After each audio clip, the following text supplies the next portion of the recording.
오늘 우리에게 주시는 하나님의 말씀 사사기 16장 20절 말씀입니다. 들릴라가 이르되 삼손이여 블레셋 사람이 당신에게 들이닥쳤느니라 하니 삼손이 잠을 깨며 이르기를 내가 전과 같이 나가서 몸을 떨치리라 하였으나 여호와께서 이미 자기를 떠나신 줄을 깨닫지 못하였더라. 아멘. 사랑하는 우리 드림교회 성도 여러분, 오늘 저는 삼손의 이야기를 통해서 나와 가정과 세상을 살리자는 제목의 말씀을 전합니다. 여러분, 삼손이라는 이름, 그 의미는 태양의 아들이라는 뜻을 갖고 있습니다. 그런데 그의 이름이 심지어 신앙생활하지 않는 교회를 전혀 모르는 사람에게조차 그 삼손이라는 이름은 너무 많이 잘 알려져 있고 또 그가 어떤 인물이었는지까지도 많이 알고 있는데, 여러분, 삼손은 어떤 인물이었습니까? 삼손은 엄청난 힘을, 그 괴력을 발휘했던, 그야말로 장사 아닌 장사, 마치 슈퍼맨과도 같은 놀라운 능력을 소유한 사람이었죠. 그런데 그가 과연 어떻게 하나님 앞에 부름을 받았고 또 어떤 우여곡절 끝에 결국에는 그의 인생이 어떻게 기록되었는지를 오늘 이 사사기 말씀을 중심으로 하나하나 살펴갈 때에 바라기는 여러분들의 인생이 먼저 살아나기를 축원합니다. 그래서 오늘 이 말씀이 여러분을 향하신 말씀이 될 줄로 믿습니다. 여러분이 먼저 살아나야 여러분의 남편과 여러분의 아내와 여러분의 부모와 자녀와 또한 여러분의 가정이 살아나게 될 것입니다. 오늘 이 사사로 하나님께서 부름을 받았던 여기에 삼손을 통해서 삼손이 살아날 때에 삼손을 통해서 억압받고 고난 중에 있었던 이스라엘 백성을 구원해 주셨던 것처럼 여러분을 하나님께서 먼저 살려주셔서 여러분이 먼저 살아나셔서 여러분의 가정이 살아남으로 여러분의 섬기는 교회가 살아남으로 이 나라와 민족도 살아나게 될 줄로 믿습니다. 세상 열방도 여러분이 먼저 살아날 때에 여러분을 통하여 여러분의 가정과 우리의 교회가 살아날 때에 이 나라와 민족이 살게 될 것입니다. 과연 어떻게 우리가 해야 합니까? 첫 번째, 무엇을 먼저 해야 합니까? 첫째로 권능이 살아나야 합니다. 여기 지금 이 권능이라는 단어를 주목하셔야 돼요. 이유가 있어요. 여러분, 하나님의 능력은 무한합니다. 그런데 하나님의 능력을 성경에서 표현할 때 쓰는 단어가 유일하게 있어요. 그게 바로 뭡니까? 권능이라는 단어예요. 세상 능력 많은 사람 있지만 그 사람, 즉 사람의 능력과 완전히 차원이 다른 능력, 즉 하나님의 전능하심을, 하나님의 전지하심을, 하나님의 전지전능하심을 표현하는 하나님의 능력은 굳이 권능이라고 표현하는 거예요. 성경을 읽어봅시다. 사사기의 말씀 같이 읽어요. 시작. 그의 이름을 삼손이라 하니라. 그 아이가 자라매 여호와께서 그에게 복을 주시더니 소라와 에스타올 사이에 마하네단에서 여호와의 영이 그를 움직이기 시작하셨더라. 아멘.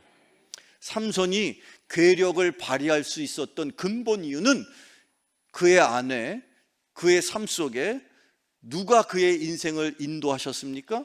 하나님의 영. 그 하나님의 영이 지금 이 순간 어디에 계십니까? 저 멀리 저 하늘 저편에 계십니까? 아니면 여러분의 심령 속에 계십니까?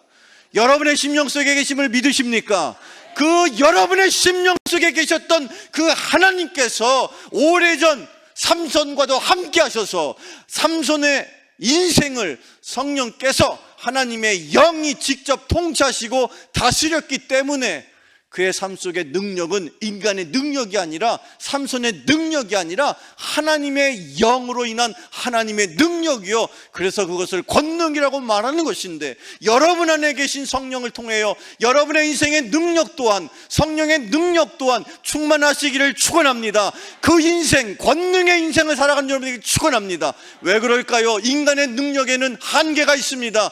아무리 내가 힘쓰고 애쓰고 노력을 해도 이룰 수 없는 인간의 삶의 목표가 있는 것인데 그것을 이룰 힘이 나에게는 없으나 그러나 분명 기억할 것은 내 안에 계신 성령님은 전능하신 분이기 때문에 이처럼 삼손과도 같은 괴력을 발휘하며 살아가는 인생이 될 수 있습니다.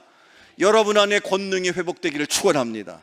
성경을 계속 읽어봅시다. 누가복음 10장에 있는 말씀이에요. 같이 읽어요. 시작. 원수의 모든 능력을 제한할 권능을 주었으니 너희를 해칠 자가 결코 없으리라. 아멘. 예수님께서 70명의 제자를 따로 모아서 훈련을 시키신 다음에 그들을 세상에 보내셨습니다. 그들이 세상에 나가 복음을 증거하였습니다. 그리고 다시 돌아왔을 때 그들이 놀라운 보고를 하였습니다. 예수님, 저희들도 예수님처럼 귀신을 쫓아내고 마귀를 쫓아내는 놀라운 일들을 경험하였습니다. 그때 예수님이 뭐라고 말씀하셨습니까? 내가 너희들에게 원수의 능력을 제어할 무엇을 주었다? 권능을 주었다. 여러분, 주님께서 지금 이 순간에 성령님을 통하여 여러분에게도 악한 마귀의 역사를 물리칠 권세를 주시기를 축원합니다. 여러분에게도 그런 권세가 있습니다. 그런 권세가 살아날 때에 내가 살아나는 것이고 내가 살아날 때에 우리의 가정 또한 살아날 것입니다. 그런 인생 살아가시길 축원합니다. 성경을 계속 읽어봅시다. 사도행전에 예수님께서 이제 영으로 임하셔서 이 땅에 임하실 때에 나타나는 특별한 현상을 또다시 성경은 이렇게 말하고 있죠. 사도행전 1장을 읽어봐요. 시작. 오직 성령이 너희에게 임하시면 너희가 권능을 받고 예루살렘과 온 유대와 사마리아와 땅끝까지 이르러 내 증인이 되리라 하시니라. 아멘. 성령이 임하시면 그 안에 권능이 임할 줄로 믿습니다. 여러분 안에 성령이 계심을 믿습니까? 여러분 스스로 하나님을 아버지라고 고백하며 예수를 그리스도로 고백하는 모든 이들의 심령 속에 성령이 계신 것입니다. 성령이 임하시면 여러분의 삶 속에 무엇이 임한다고 그랬습니까? 권능이 임하실 것입니다. 하나님의 능력으로 살아가는 인생 되기를 축원합니다. 우리 안에 회복되어야 될 능력은 내 인간의 능력이 아닙니다. 내 힘으로 할 수 없는 일, 성령의 능력으로, 성령의 권능으로 행하는 여러분 되기를 축원합니다. 두 번째, 또 우리는 무엇이 살아나야 합니까? 두 번째로 기도가 살아나야 합니다. 계속해서 사사기의 말씀을 읽어봅시다. 사사기 16장에 있는 말씀 시작. 삼손이 여호와께 부르짖어 이르되 여호와 나를 생각하옵소서. 하나님이여 구하옵나니 이번만 나를 강하게 하사 나의 두 눈을 뺀 블레셋 사람에게 원수를 단번에 갖게 하옵소서. 아멘. 여러분 저를 따라서 이렇게 고백해 보실까요? 이번만 나를 강하게 하사. 다시 한번 이번만 나를 강하게 하사. 여러분의 인생에 다시 한번 주님께서 권능을 허락하여 주셔서 이번만 한 번만 더 주님의 은혜를 구합니다라고 그렇게 간절하게 기도할 수 있는 여러분에게 축원합니다. 지금 삼손이 바로 두 눈이 뽑히고 완전히 머리가 삭도가 되었어. 다 머리가 잘라져 나갔습니다. 힘이 빠졌습니다. 아무것도 할 수 없습니다. 그때 비로소 뒤늦게 회개하며 주님을 향하여 여호와 하나님, 저에게 한 번만 더 힘을 주세요. 저에게 한 번만 더 기회를 주세요. 이렇게 간절히 그가 기도할 때에 그의 인생 가운데, 그의 삶 가운데 다시 한번 놀라운 괴력이 임하였던 것처럼 여러분도 주님을 향하여 간절하게 기도할 수 있는 기도가 살아나기를 축원합니다. 왜 간절함이 필요합니까? 왜 하나님이 여러분의 인생에 어려움을 주셨습니까? 그 이 어려움을 통하여서 여러분의 인생에 간절함이 회복되기를 주님은 원하십니다. 무엇에 대해서 간절하시든지 여러분, 그것이 건강일 수도 있고 물질일 수도 있고 관계일 수도 있고 또는 그것이 무엇이었든지 간에 여러분의 인생에 간절함이 회복될 때에 여러분은 그때부터 기도하게 될 것이고 그때에 기도하는 자리에서 다시 한번 깊이 성령님을 만나게 될 것입니다. 그래서 여러분이 힘들고 어려운 일을 겪으셨다면 그때가 바로 주님에게 매달릴, 주님을 만날 수 있는 기회가 되는 것입니다. 그런 기회, 여러분의 기도의 삶이 다시 살아날 때에 그 기회가 여러분에게 주어질 것입니다. 성경을 계속 읽어보겠습니다. 요한복음 14장 13절입니다. 같이 읽어봐요. 시작. 내가 행하리니 이는 아버지로 하여금 아들로 말미암아 영광을 받으시게 하려 함이라. 아멘. 여러분, 예수의 이름으로 무엇을 구하든지 주님이 들으시고 또한 주님께서 응답해 주신다고 말씀하시는 근본의 이유는 무엇입니까? 여러분의 인생에 필요한 기도를 하나님이 응답하시는 분명한 이유를 여러분 아십니까? 왜 여러분의 기도가 필요하고 왜 여러분은 기도의 응답을 받으셔야 되겠다고 생각하십니까? 여러분이 기도하고 그 기도의 응답을 통하여서 하나님이 바라시는 한 가지, 그것은 바로 영광을 받으시기를 원하는 거예요.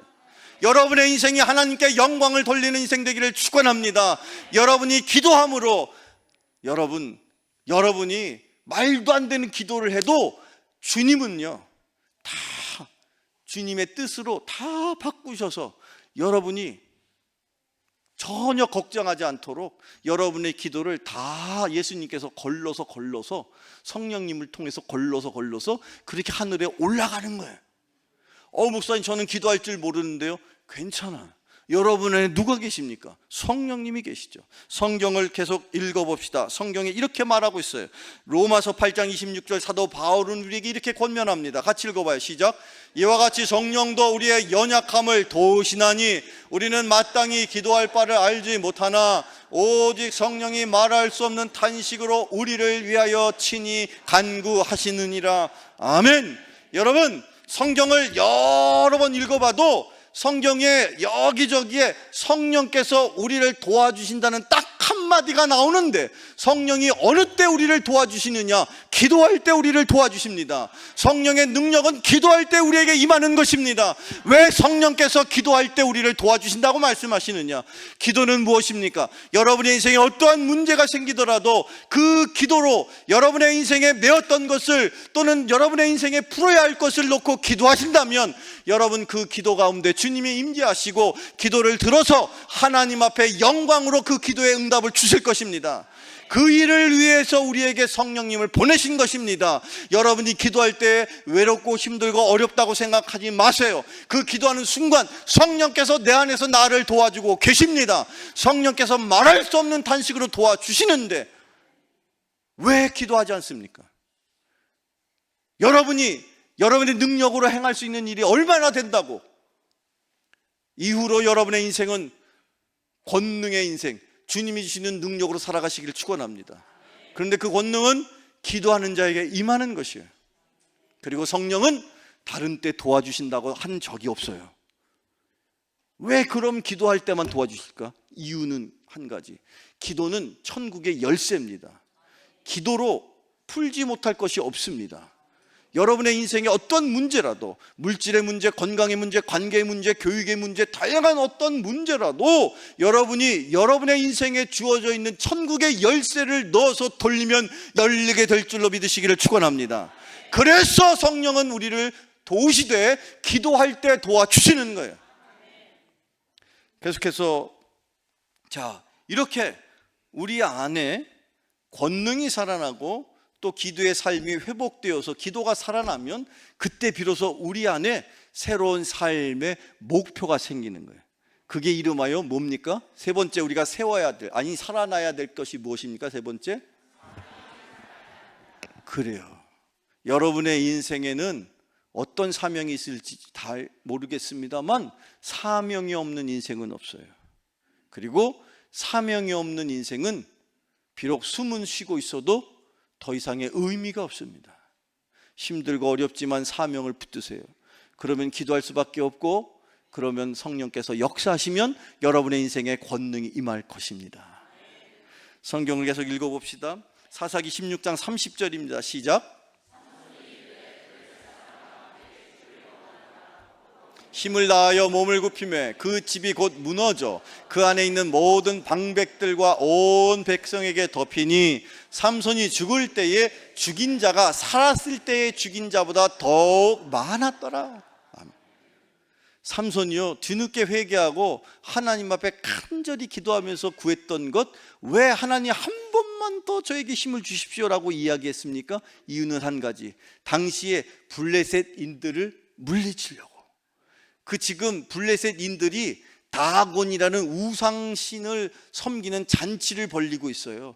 그때에 잡혀가 가지고 희롱당하면서 손가락질 받는 거예요. 에이 저거 봐 저거 봐, 제가 무슨 대단한 인물인 것처럼, 지가 무슨 천하장사인 것처럼 그러다가 지금 저 꼴이 됐어. 머리도 잘리고 두 눈도 뽑히고 쇠사슬에 묶여가지고 죽기 직전에 많은 이방 사람들이 조랑하면서 손가락질합니다. 그때에 사무치는 하나님 앞에 간절한 기도로, 하나님 이번만 더 한 번 저에게 주신 사명 감당할 수 있도록 능력을 주세요. 결국 그는 사명을 감당하고자 기도했던 거예요. 그 사명이 무엇이었습니까? 이스라엘 백성들을 괴롭히는 블레셋을 물리치는 것이죠. 그래서 그는 죽는 순간까지도 자신의 사명을 위하여 기도했던 것처럼, 여러분의 인생에도 하나님이 여러분에게 주시는 인생의 사명을 붙드시고 그 사명을 놓고 기도하시는 인생 되시기를 축원합니다. 사명이 있는 인생, 그것이 바로 복된 인생이고 능력의 인생이 될 것입니다. 성경을 계속 읽어봅시다. 사도행전 20장 24절에 사도 바울은 이렇게 말하였습니다. 읽어봐요. 시작. 곧 하나님의 은혜의 복음을 증언하는 일을 마치려 하면은 나의 생명조차 조금 더 귀한 것으로 여기지 아니하노라. 아멘. 여러분의 인생에 생명보다 귀한 것이 있을까요? 없을까요? 잘 대답하셔야 됩니다. 여러분의 인생에서 생명보다 더 귀한 게 있어요? 없어요? 있습니다. 그것이 사명인 것입니다. 여러분의 인생 왜 여전히 우리가 숨쉬며 살고 있습니까? 여전히 하나님께서 나에게 주신 사명을 감당하길 원하셔서 나는 여전히 숨쉬고 있음을 믿으시기를 축원합니다. 사도 바울은 내 생명보다 사명이 더 귀한 것이다라고 그렇게 말했기 때문에 그는 죽는 순간까지 하나님의 붙들림 받아서 권능의 인생을 살았던 것처럼 여러분의 인생에도 사명이 분명히 있습니다. 그 사명, 그걸 감당하기 위해서 내가 먼저 살아나야 되는 거예요. 내 영혼이 잘 돼야 되는 거예요. 내가 범사가 형통해야 되는 거고 강건해야 되는 것입니다. 여러분의 인생의 사명을 발견하세요. 사명을 붙드셔야 됩니다. 우리 교회는 세상을 향한 하나님의 꿈을 위해 예배와 교육을 기초 선교를 지향한다 했는데, 그 선교, 그것이 바로 사명이요, 영어로 미션이라고 표현하는 것. 여러분의 인생에는 미션이 있다는 거예요. 하나님이 이 세상에 여러분을 보내셨을 때 사명, 즉 미션이 있는 거예요.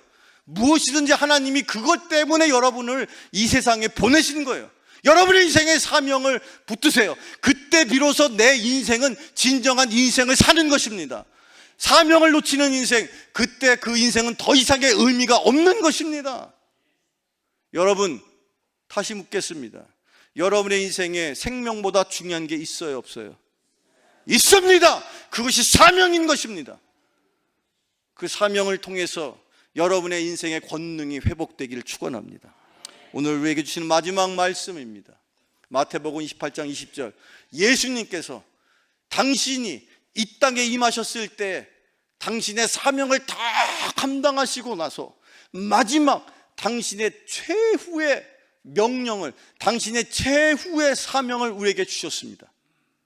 예수님도 마지막 순간까지 당신의 사명을 끝까지 최선을 다해서 감당하셨다는 거예요.